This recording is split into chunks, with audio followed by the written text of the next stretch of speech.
Hello friend, हे बघा आज आहे शनिवार आणि आम्ही कालच गावी आलो आहे. आणि काल तर आमचं नॉनव्हेज झालं, आज आमचा व्हेज आहे मस्तपैकी. हे बघा वाटाणा आणि सोयाबीनची भाजी आहे, मसाला भाजी. आणि मी फर्स्ट टाईम माझ्या नंदेने कढी केलेली आहे कोकमाची, हिरव्या कोकमाची. आता ते कोकमं दाखवायला नाही आहे तिथे, पण हिरवे असतात ना फळ, त्याची कढी केली आहे मस्तपैकी. आहे बघा, आपल्या ताकासारखीच आहे, दह्यासारखी. आणि मी फणसाची भाजी केली आहे.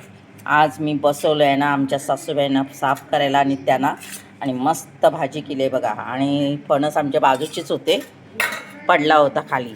आणि भात, चपाती आणि मिरच्या. चला, येत आहे ना जेवायला. कशी वाटली कढी? कढी कशी वाटली? कढी कशी वाटली बाबू सांग. हां, मस्त वाटली ना. तुम्हाला कशी वाटली? हां, मस्त. आणि तुम्हाला अजून द्यायचं बाकी आहे ना जेवण. कामगार आत्ताच आलेले आहेत, काम केलं भरपूर आज सकाळपासून. सुधीर, चले जेवायला. चला, येत आहे ना जेवायला. हे बघा, आता आम्ही मस्त जेवतोय. चला, बाय.